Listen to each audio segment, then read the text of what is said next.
The bottom line is, even these idiots over here, no.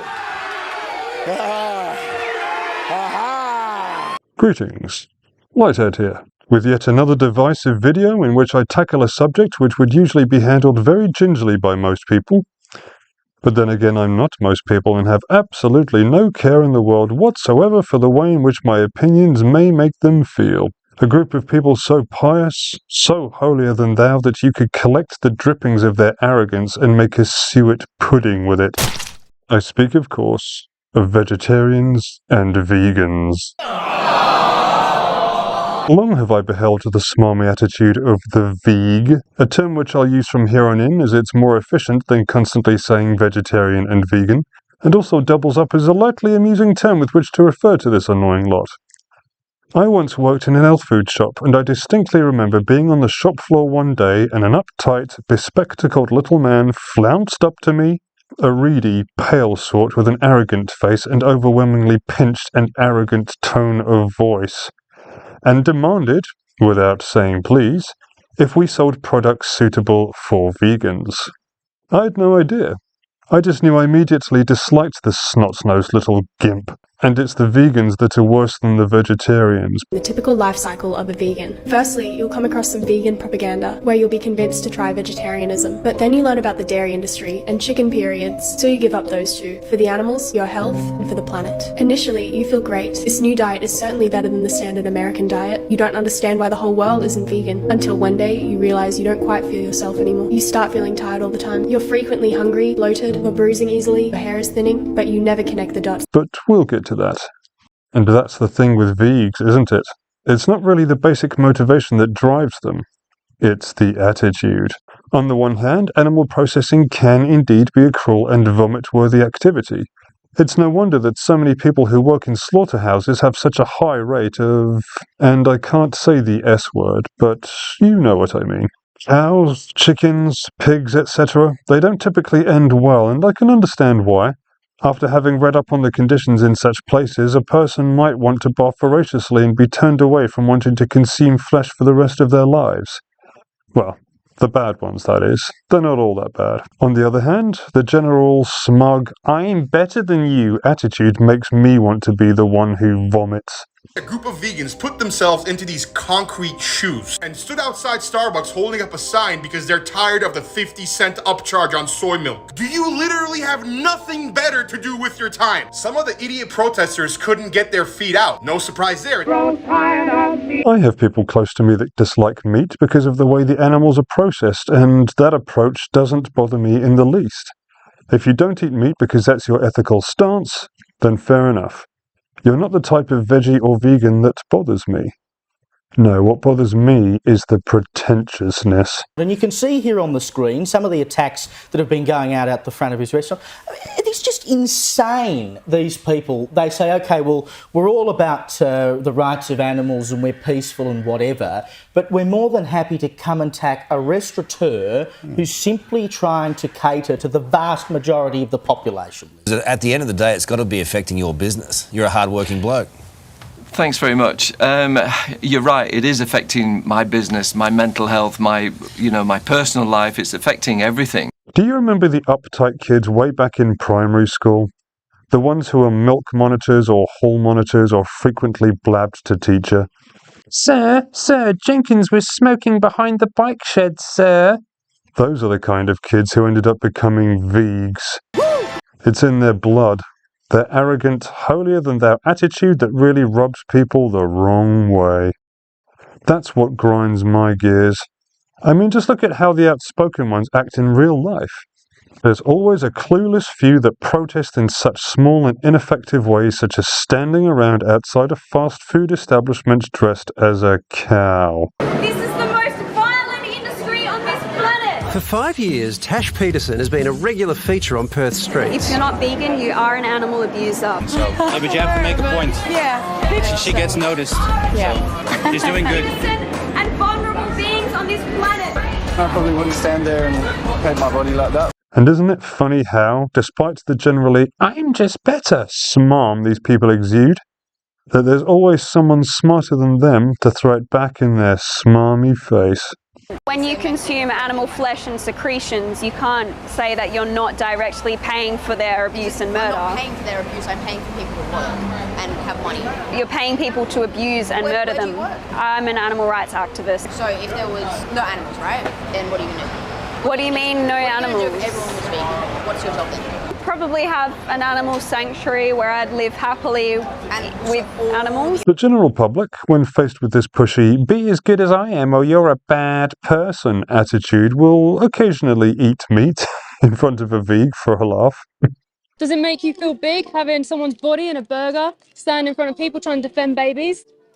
Does that make you feel big? All you've achieved is you've made me want to do this. Just eat a lovely... absolutely fine.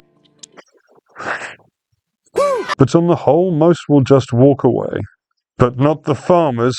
Oh no. If you really want to kill the most things, be a vegan, because the farmers who protect your beans kill everything. You have to kill every ground squirrel, every vole, every shrew, every snake, every turtle, every frog, every bird, every rabbit. And if anything does survive my first slaughter, I'm going to come in with Monsanto and poison the shit out of everything so you can have a tofu salad and not be responsible for any death. About plants, do they have a choice? Do plants have a choice? Are you saying they're sentient and they have a nervous system? They've proven that they do. That's what you want, you don't. I mean, what would you expect?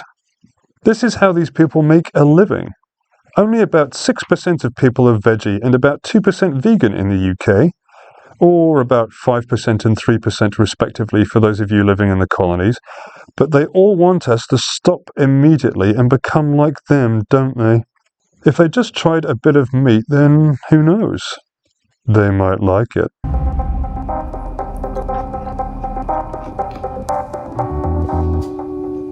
So good. And have you ever wondered why these people shun meat, but then make their goop look like meat when it's supposed to be so abhorrent to them? This is what makes me laugh about you vegans. You want chicken so bad that you get processed and you make it look like a piece of chicken, and then you eat it. Just eat the goddamn chicken if you want chicken.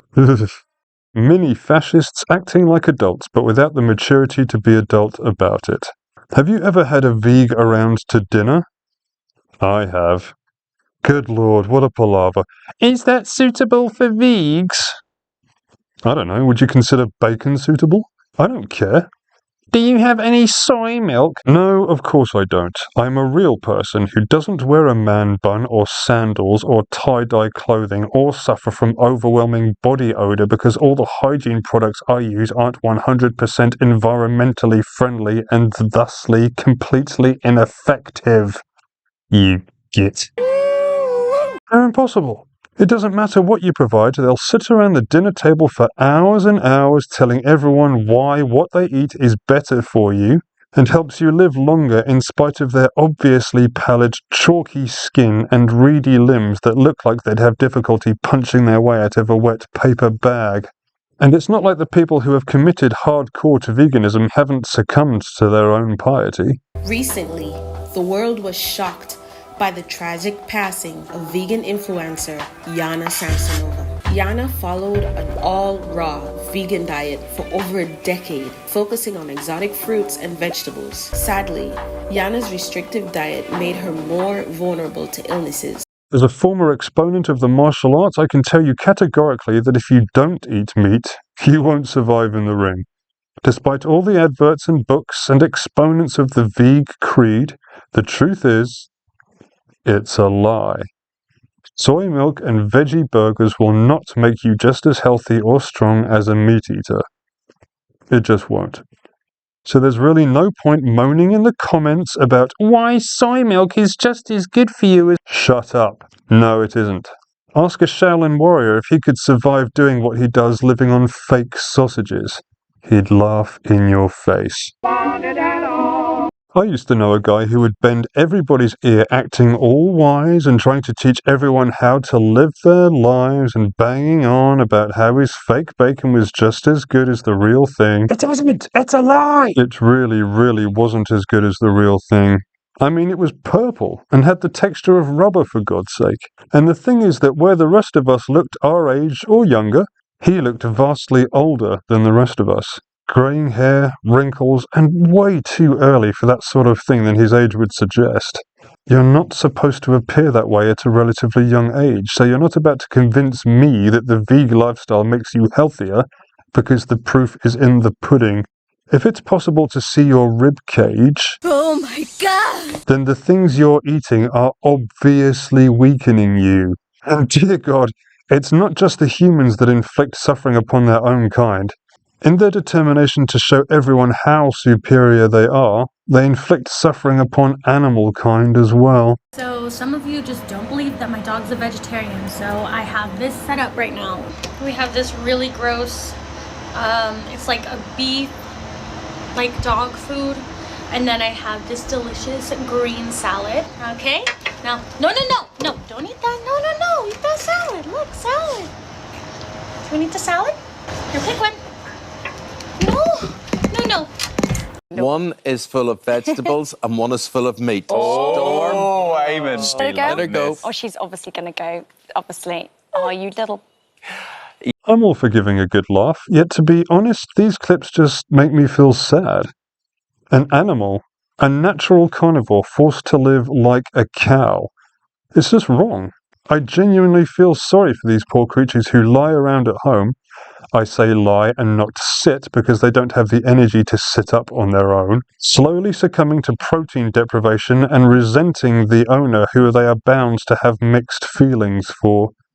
Did you see how quickly and desperately that dog went for the meat? Look, here's another one. So my dog is vegetarian by choice. No one believes me, so I'm gonna prove that. Okay, pick! Which one do you want? Which one do you want? Wait! If your ethical outlook conflicts with the nature of the animal you keep, you shouldn't keep them. They're animals. They don't understand the concept of pretentiousness or arrogance. They don't have complex sets of ethics or conduct. They understand their instincts and want to follow them because it's how their species has always been. And to treat them like a human child and feed them mushroom-based garbage is just cruel and should be outlawed. You know what Joey Swole would say to that. You need to do better. I like sausage, Joey. Ultimately, I don't really care much about your ethical outlook as long as you aren't harming anyone. Unless they want to be consensually harmed, I suppose. There's a lot of dysfunctional people out there. And you can act however you like, just as long as your outlook isn't A, obnoxiously pushy, B, obnoxiously irritating, and C, just plain obnoxious to poor animals that depend upon you for the meat you're not providing them. If you're the sort of person who wakes up of a morning looking forward to telling everyone what they should and shouldn't eat and why mushrooms mashed into a vaguely sausage shape are better than actual sausages, nobody likes you.